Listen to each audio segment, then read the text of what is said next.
ایسے نہیں کہہ رہا پیر طریقت، یہ مشرکوں کا امام تھا، امام المشرکین، اور اس کی باقاعدہ گدی تھی، گدی، یہ صرف یا پڑھنی ہے، گدی تھی، ہاں ساتھ نہیں پڑھنی، اس کی پوری گدی تھی، اور صرف مشرک نہیں تھا، مشرک گر تھا، مشرک گر،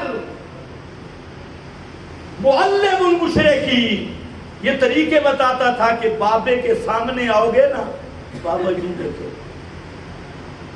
اور اگر ادھر سے آؤ گے نا تو بابے کو یوں دیکھو، اس لیے سامنے بیٹھا گیا، یہ مفتی ہے مشرکی۔ اور کہتے ہیں رات کو جب آتی ہے نا ہم حضرات کے پاس،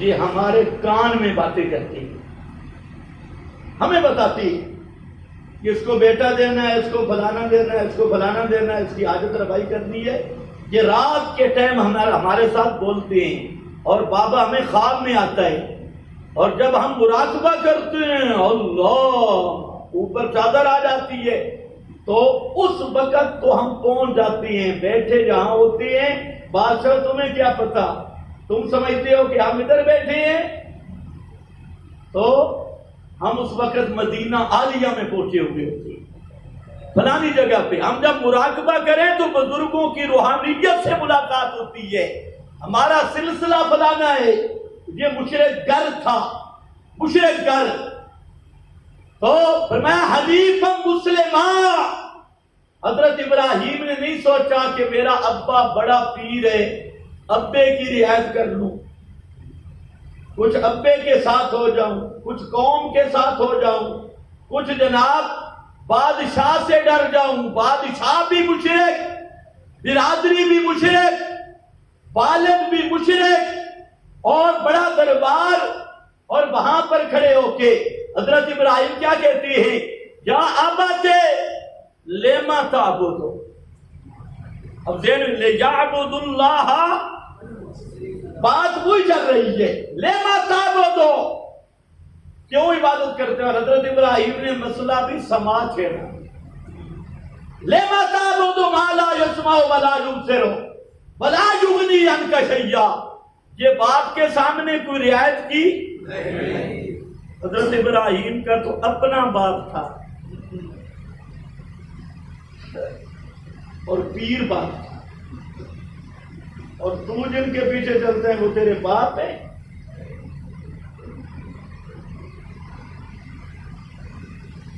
حضرت ابراہیم نے اپنے باپ کی بھی رعایت، کیونکہ کہو کون تھا، حنیف، اور اللہ کو پسند ہے حنفاء، حنیف بن کے رہنا ہے۔ اور دیکھو کتنی نرمی کی، قوم چلی،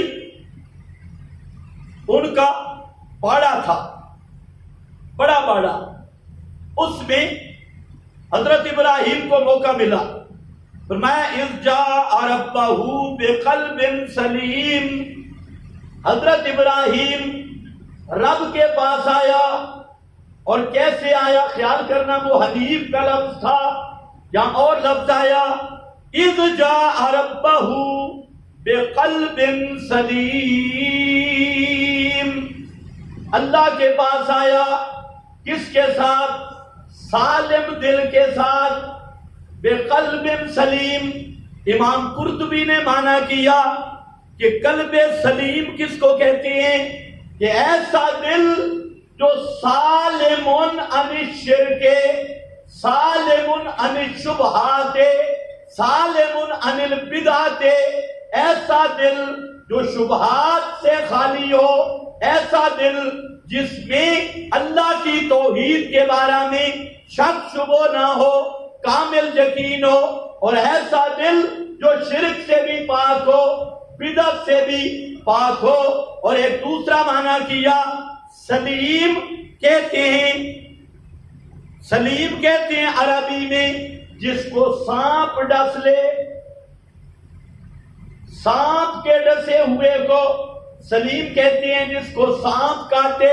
تو حضرت ابراہیم قلب سلیم لے کے آئے، کیا معنی، ڈسا ہوا دل، زخمی دل، شرک دیکھ کر حضرت ابراہیم کا دل زخمی ہوتا تھا، کفر دیکھ کر حضرت ابراہیم دل ہی دل میں کڑا کرتے تھے، کڑھن تھی اور درد تھا اور تکلیف تھی، اسی لیے فرمایا انی سقیم۔ وہ ایک نیا پنڈت ہے، پادری، اس کی اتنی داڑھی، وہ کہتے ہیں حضرت ابراہیم نے جھوٹ بولے، انی سقیم کہتے ہیں جھوٹ ہے کہ حضرت ابراہیم کا جھوٹ قرآن نے بتایا ہے۔ اے بامبڑ شیطان، قرآن کہتا ہے انی سقیم، یہ حضرت ابراہیم نے جھوٹ نہیں بولا۔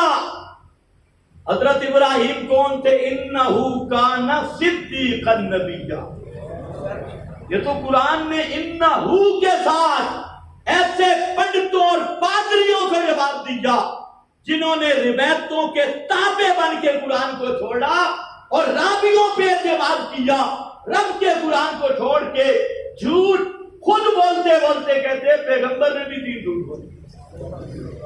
خدا تمہیں ہدایت دے، ایمان سے بتاؤ جو حضرت ابراہیم کو جھوٹا کہے وہ مسلمان ہے یا کافر ہے؟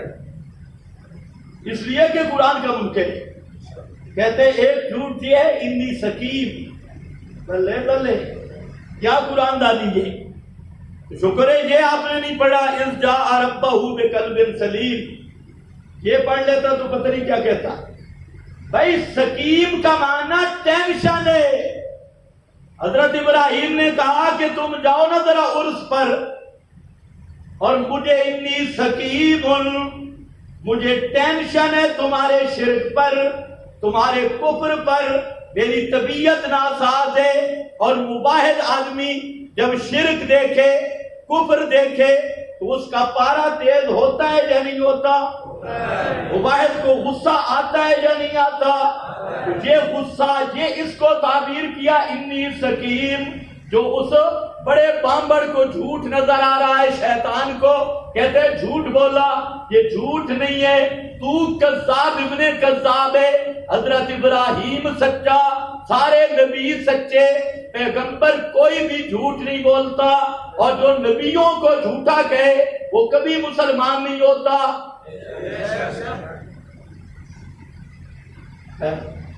حنیفہ کا معنی، آئے حضرت ابراہیم، یہ چلے گئے میلے پر، عرس شریف ہماری بولی میں، بدبی میلہ، جو جنہوں نے قربانی کرنی ہے وہ ذرا سنیں۔ پہنچ گئے، وہاں پر پہنچے، فراغ الی آلہتہم، یہ سارے میلے پہ گئے ہوئے تھے، حضرت ابراہیم نے ہتھوڑا لیا، بہت موٹا ہتھوڑا، اور گھس گئے خدا باڑے میں، جو ان کے مشکل کشاؤں کا باڑا تھا اس میں گھس گئے۔ اپنی تہذیب بھی دیکھنی ہے۔ آلیہتہم، وہاں جب گئے نا تو مٹھائیاں پڑی تھی، لڈو شریف تے حلوہ شریف تے بھات تے میٹھے چاول تے پلاؤ، سارا سامان پڑا تھا، ریبڑیاں اور یہ سارے پھلے شلے وہاں پڑے تھے۔ حضرت ابراہیم آگے ہوئے اور فرمایا فقال الا تاکلون، او بزرگوں کھاتے نہیں ہو؟ یہ کھاؤ نا ذرا، اتنا حلوہ، اتنی ریبڑیاں، اتنی بھتے، الا تاکلوا ما لکم، ہاں الا تاکلون، او کھاتے کیوں نہیں؟ او بزرگوں ذرا کھاؤ نا۔ اب بھی جاؤ، مزاروں پہ مٹھائی پڑی ہوتی ہے کہ نہیں؟ تم بھی جا کے کہو الا تاکلون، بابا اٹھنا، حلوہ کھا، یہ اوپر پڑے ہیں الا تاکلون، کھاتے کیوں نہیں؟ جب یہ کہا نا تو اب انہوں نے کیا بولنا تھا؟ آگے حضرت نے فرمایا ما لکم لا تنطقون، بابا جی تو کہتے ہیں رات کو بولتے ہو، میرے ساتھ کیوں نہیں بولتے؟ روٹ گئے ہو؟ مالکم کیا ہو گیا تم کو، لا تنطقون بولتے کیوں نہیں ہو، بولو ذرا. فراغ علیہم ضربا بالجمیل، فراغ حضرت ابراہیم نے ہتھوڑا لیا، ساتھ تھا پہلا خطاب کیا کیا، الا تاکلون کھاتے کیوں نہیں ہو، خطاب کیا کہ نہیں؟ او بزرگوں کیوں نہیں کھاتے؟ حضرت ابراہیم کا عقیدہ تھا کہ سن رہے ہیں. یہ جو للوڑ تمہیں کہتا ہے کہ سنتے نہیں تو خطاب کیوں ہے؟ کیا خطاب تو ہے الا تاکلون. پھر فرمایا ما لکم لا تنطقون، کیا ہو گیا تم سارے چپ شاؤ، بولتے کیوں نہیں؟ بولو. پھر خطاب کیا یہ کہہ کرنا فراغ علیہم ضربا بالجمیل، حضرت ابراہیم نے ہتھوڑا لیا اور ضربا بالجمیل، حضرت کا جتنا زور تھا ایک مشکل کشا کے سر میں لگایا، اس کے ٹکڑے ہو گئے. دوسرے حاجت روا کے سر میں لگایا، اس کے ٹکڑے ہو گئے. سب کو شروع ہوئے ضربم بل. اب ذرا خیال کرو آج کل لوگ کیا کہتے ہیں، آج کل کیا کہتے ہیں، اور جی کسی کو چھیڑو نہیں. پھر قربانیاں نہ کرو بھائی، کسی کو چھیڑنا نہیں ہے تو بکرے ذبح نہ کرو. اگر اتنی غیرت بھی نہیں نا توحید کی کہ کسی کو چھیڑو نہیں. اور پھر کیا کہتے ہیں، جو مشرک مر جائے نا اس کو تو کچھ بھی نہیں کہنا،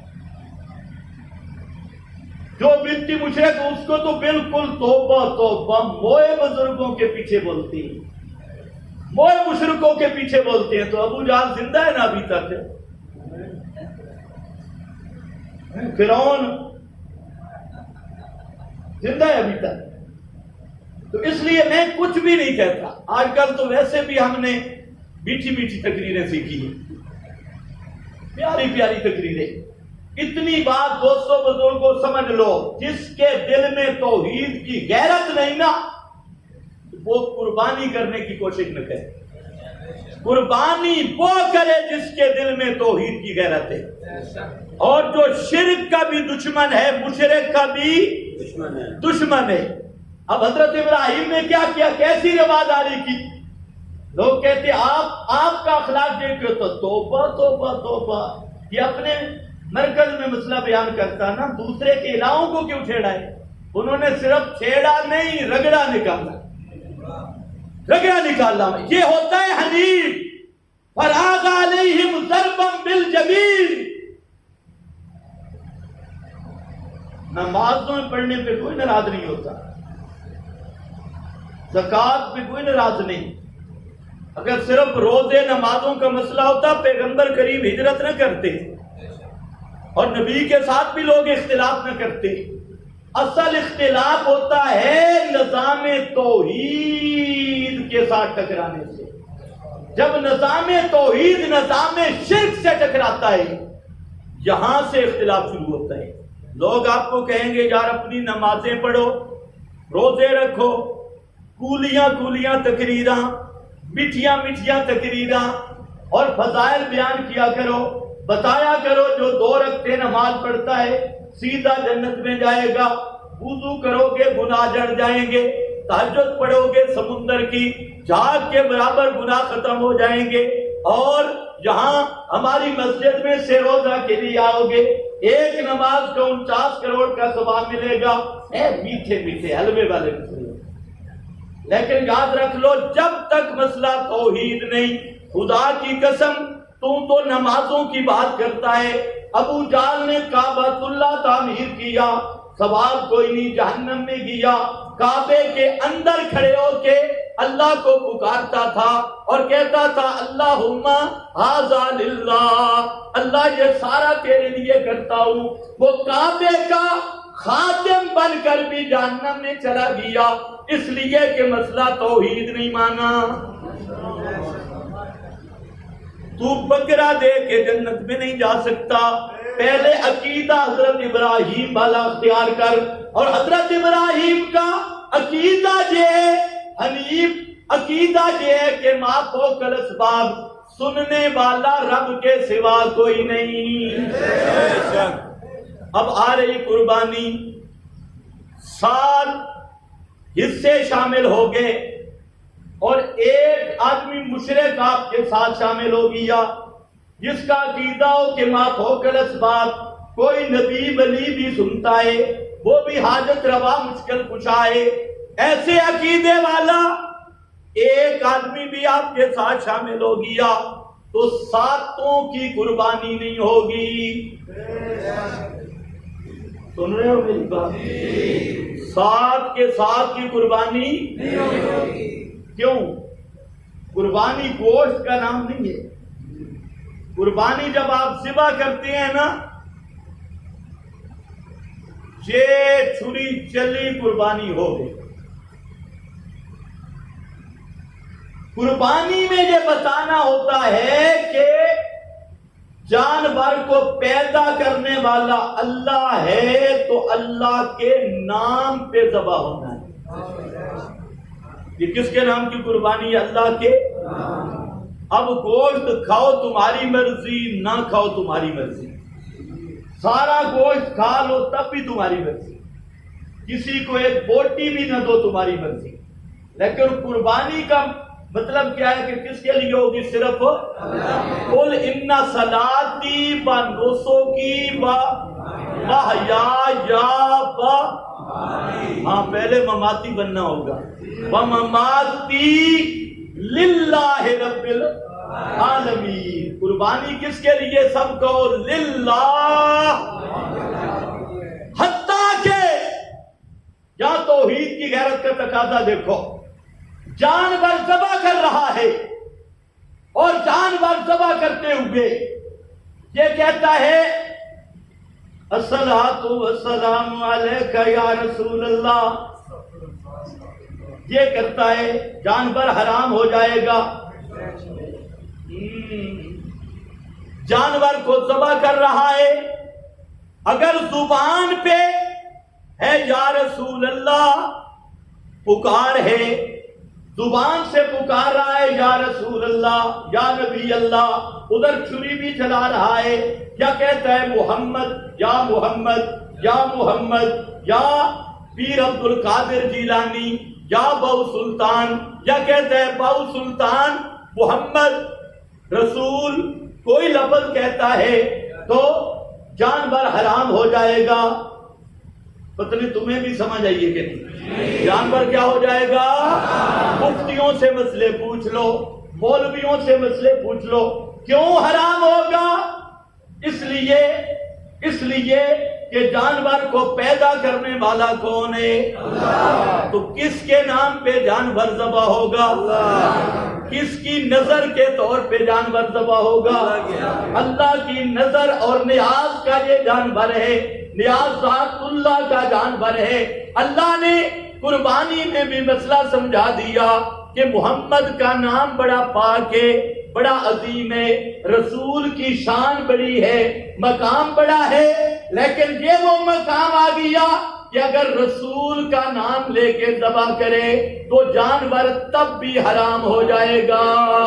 بے شک، کیونکہ جہاں کیا ہے؟ للہ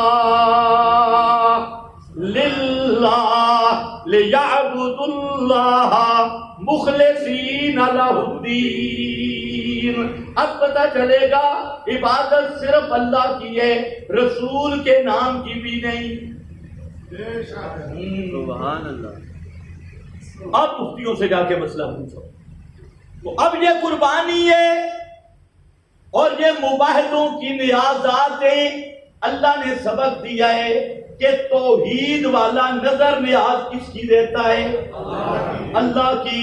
اگر غیر کے نام کا نعرہ آ گیا ذبح کرتے وقت تو جانور حرام ہے، اور غیر اللہ کی مشکل کشائی کا یا غیر اللہ کی ما فوق الاسباب سننے کا اندر عقیدہ آ گیا تب بھی جانور حرام ہے۔ اس لیے خبردار کوئی مشرک کسائی ذبح کرے پہلے تو جانور کو خود ذبح کرے، اگر خود نہیں کر سکتے تو پھر ایسے شخص سے ذبح کرواؤ جس کے اندر توحید ہو، حصے دار بھی اس کو بناؤ جس کے اندر توحید ہو۔ حضرت ابراہیم کا عقیدہ ہو، حنیف ہو، اور جو گڈ وڈ ہو، جنازوں میں رلا کرتا ہو، نمازوں میں رلا کرتا ہو، کبھی ادھر کبھی ادھر، اور رہنے سہنے میں رلا، رشتوں میں رلا کرتا ہو، کہ جب ویسے توحید کا نعرہ رشتہ دینے کی باری آئی تو چن کر ابو جہل کو دیا اور پکے مشرک کو دیا، اور صرف وہاں پیسہ پیشہ دیکھا۔ تو اس لیے ایسا آدمی جو رل گڈے اور گڑبڑ ہے اور گڑبڑ کرنے والا ہے، ادھر مشرکوں کے ساتھ بھی ملا ہے، مبیدوں کے ساتھ بھی ملا ہے، جنازے سب کٹھے ہیں اور سارے دوسری چیزیں کٹھے ہیں، تو یاد رکھ لو وہ حنیف نہیں ہے، اور جو حنیف نہیں اس کی قربانی نہیں، وہ اگر قربانی کے حصوں میں شریک ہوا کسی کی قربانی نہیں ہوگی۔ اگر اس نے قربانی کا جانور ذبح کیا وہ جانور حلال نہیں ہوگا، اور اگر وہ قربانی کے کسی اور خود قربانی کرے اس کی بھی قربانی نہیں، اس کا بھی نرا گوشت ہوگا۔ یہ جذباتی مسئلہ نہیں، یہ فقہی مسئلہ ہے۔ خالص سن لو، کانوں کی کھڑکیاں کھول کے سن لو۔ اس کو آئندہ جمعے پہ انشاءاللہ میں لاؤں گا۔ واپس آ جاؤ۔ توحید کی تائید، توحید وہی ہے۔ ہاں، میں عرض کر رہا تھا کہ محمد مصطفیٰ صلی اللہ علیہ وسلم آخر پہ تشریف لائے تو حراست توحید، شرک کہاں سے شروع ہوا؟ قبروں سے۔ اب آپ نے کیسے انتظام کیا؟ سبحان اللہ، آپ نے حضرت علی کی ڈیوٹی لگائی کہ حضرت علی جاؤ اور پہلا کام کیا کرنا ہے؟ اللہ تدا قبرن، اللہ تدا قبرن مشرفا، کسی اونچی قبر کو نہ چھوڑنا، الا سبیتہ، مگر اس کو زمین کے برابر کر دے، ایک بالش سے اونچی کوئی قبر نہیں چھوڑنا۔ اس پہ عمل کرتے ہیں؟ آج تو جناب قبرستان میں جاؤ، اتنی قبریں، 9 گز قبریں بنی ہوئی ہیں، اور حضرت علی کی ڈیوٹی، اور اوپر بیٹھا ملنگ کیا کہتے ہیں؟ جانے جا علی، او علی دی گل تے من، حضرت علی کی بات تو مانو۔ حضرت علی کی ڈیوٹی کیا تھی؟ فرمایا اونچی قبریں نہیں بنانی، قبروں کو فرمایا لعن اللہ علی زائرات القبور، جو عورتیں قبروں پہ جاتی ہیں ان پہ خدا کی لعنت۔ یہ میرے محبوب کا فرمان ہے نا، حراست توحید۔ یہ ہے توحید کی سرحدوں کو محفوظ کرنا، کیونکہ عموماً شرک عورتیں کرتی ہیں، تو فرمایا عورتوں کو قبروں کی زیارت کی اجازت نہیں ہے، اور جو عورت قبر کی زیارت کے لیے نکلتی ہے لعن اللہ، اس پہ اللہ کی لعنت ہو۔ اور فرمایا بل متخذین علیہ السرج، اور قبروں پر جو دیے جلاتے ہیں اور وہاں پر چراغاں کرتے ہیں، موم بتیاں، اگربتیاں، اور وہاں پر دیے جلاتے ہیں، لیمپ جلاتے ہیں، زیتون کا تیل اور سرسوں کا تیل اور مٹی کا تیل، وہاں پر دیے جلا کے آتے ہیں۔ اللہ کے رسول نے فرمایا ان پہ خدا کی لعنت ہو۔ یہ ہے حراست توحید۔ اور سب سے شان والی قبر کس کی ہے؟ سب سے اونچی قبر کس کی ہے شان کے لحاظ سے؟ حضرت محمد مصطفیٰ، سب بولو صلی اللہ علیہ وسلم۔ سب سے شان والی قبر، سب سے اعلیٰ قبر۔ جس آدمی نے آپ کی قبر دیکھی ہے، آپ میں سے کسی نے دیکھی ہے؟ جس نے آپ کی قبر دیکھی ہے وہ کہتے ہیں میں نے 3 قبریں دیکھی، 3 قبریں دیکھی، تابعی ہے کہتے ہیں 3 قبریں میں نے دیکھی تھی، اور نبی کریم صلی اللہ علیہ وسلم کی قبر مبارک، ابو بکر و عمر کی قبر مبارک، کان مسنمن، وہ قبریں میں نے دیکھی، زمین کے برابر تھی، تھوڑی سی مٹی اوپر تھی، اور یوں کوہانی شکل کی قبریں تھی۔ کوہانی سمجھتے ہو کہ نہیں؟ اونٹ کے کوہان کی طرح یوں چورس قبریں نہیں تھی۔ اور فرماتے ہیں میں نے دیکھا اس پہ سنگریزے پڑے ہوئے تھے، سکروڑ سنگریزے چھوٹے چھوٹے وہ پڑے ہوئے تھے تینوں قبروں پر، اور وہی قبریں ام المومنین کے حجرہ میں تھی۔ اور حجرہ میں کیوں رکھی گئی؟ یہ بھی حراست توحید۔ اور بخاری شریف میں حضرت عائشہ فرماتی ہیں کہ اللہ کے نبی کی قبر حجرہ میں اس لیے بنی، خشیت آئیں یسجدو آئیں یعبدو، وہاں پر یہ خوف تھا اور یہ خطرہ تھا کہ لوگ اس کی پوجا نہ شروع کر دیں اور لوگ اس کو سجدے نہ شروع کر دیں، اس لیے آپ کی قبر کو محفوظ کیا گیا حجرہ مبارکہ میں۔ آج تک ام المومنین کا حجرہ بھی محفوظ ہے اور آپ کی قبر انور بھی محفوظ ہے، لیکن دیکھ کوئی بھی نہیں سکتا، وہاں جا کوئی بھی بولو کوئی بھی۔ یہ تمہارے حکمران جھوٹ بولتے ہیں کہ ان کے لیے دروازہ کھولا گیا، وہ دروازہ اندر ہے ہی کوئی، وہ حجرہ ہی مکفل ہے۔ آج کل لوگوں نے جھگڑا ڈالا ہے قبر کے قریب سے سنتے ہیں کہ نہیں سنتے؟ یہ جھگڑا ہے کہ نہیں؟ قبر کے قریب سے سنتے ہیں یا نہیں؟ تو یاد رکھ لو، ہم کہتے ہیں قبر کے قریب کی تو صورت ممکن ہی نہیں۔ یہ جھگڑا تو تم تب ڈالتے تو قبر کے قریب جا سکتا ہوتا۔ اب آپ کی قبر کو اللہ نے ایسا محفوظ کیا کہ آپ کی قبر تک جانا ممکن ہی نہیں۔ تو جب وہاں پہنچتا کوئی نہیں تو لوگوں کو لڑانا، اور جی قبر کے قریب سے سنتے ہیں کہ دور سے پہنچایا جاتا ہے، تو یہ سب سے بڑی شرارت ہے کہ نہیں؟ یہ لوگوں کو پہلے تم بھی ان سے پوچھو کہ قبر کے قریب کو جا سکتا ہے؟ صحیح کہتے ہیں انبیاء سنتے ہیں، ذرا سمجھنا، ان سے پوچھو انبیاء کی قبریں کہاں ہیں؟ کہتے ہیں انبیاء تو عند القبور سنتے ہیں نا۔ میں ان کو کہتا ہوں 1.25 لاکھ انبیاء کی ذرا قبروں کا ایڈریس بتائیں۔ تو جب قبریں معلوم ہی نہیں تو عند القبور کیسے معلوم ہوگا؟ قبریں ہی معلوم نہیں۔ اچھا قبر معلوم نہ ہو تو قریب معلوم ہو جائے گا؟ قریب اور بعید معلوم، دور اور نزدیک معلوم ہو جائے گا؟ اللہ نے نبیوں کی قبروں کو بھی محفوظ کر دیا۔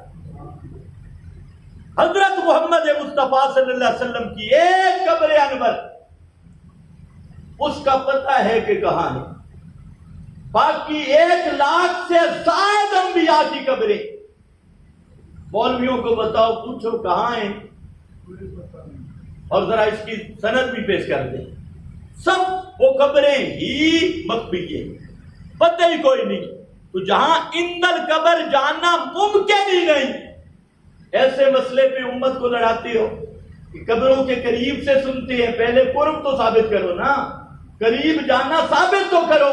جب قریب جا سکتا کوئی نہیں اور تم نے اپنی روٹی بنائی ہوئی ہے اور کاروبار چمکایا ہوا ہے، اور جی فلانے سننے کے قائل نہیں، ہم سننے کے قائل ہیں، تو ہم کہتے ہیں تم دور سے سننے کے قائل ہو، اور دور سے سماع کے قائل کو شیخ الحدیث تمہارے امام اہل سنت مولانا سرفراز خان صفدر صاحب وہ کہتے ہیں جو دور سے سماع کا قائل ہو وہ پکا مشرک ہے۔ تو میرا بھائی مجھ پہ نہ ناراض ہوا کر، ذرا شیخ الحدیث کا فتویٰ مان لے، قرب ممکن نہیں اور دور کا قائل مشرک ہے۔ تو یہ فتویٰ تو مولانا سرفراز خان کا فتویٰ ہے، گالیاں مجھے دیتا ہے، فتویٰ تیرے مولوی کا ہے۔ اب ذرا واپس آ جا، حراست توحید، کیا لفظ میں نے بولا؟ سب بولو، حراست کیا ماننا؟ توحید کی سرحدوں کو محفوظ کرنا، توحید کی سرحدوں پر پہرا دینا۔ یہ مضمون بڑا لمبا ہے، تو آپ نے کیسے پہرا دیا؟ دعا کی، امت کو روکا قبریں پختہ نہیں بنانی، قبروں کو چونا گج میلے نہیں لگانے، اونچی قبریں نہیں بنانی، اونچی قبریں گرانی ہیں، امت کو تعلیم دی۔ اور فرمایا جب قبرستان کی زیارت کرو دو کام کرنے ہیں، اپنی موت کو یاد کرنا ہے اور قبر والوں کے لیے دعا کرنی ہے۔ ان سے دعائیں نہیں مانگنی، قبر والے کے لیے، چاہے بڑا قبر والا ہو چھوٹا، اس کے لیے تم نے دعا کرنی ہے، اپنی موت کو یاد کرنا ہے۔ یہ آپ نے مقصد بتایا، یہ سب توحید کی سرحدوں کو محفوظ کیا جا رہا ہے۔ اور پھر آپ نے ایک اللہ سے دعا مانگی، ایک امت کو حکم دیا، اللہ سے دعا یہ مانگی، اللہم لا تجعل قبری وثن یعبد، اللہ میری قبر کو بت نہ بنانا جس کی عبادت کی جائے۔ یہ کس سے دعا مانگی ہے؟ اللہ سے۔ آپ کی قبر کی پوجا ہندوستان کے ہندو کرتے یا صلیبی کرتے؟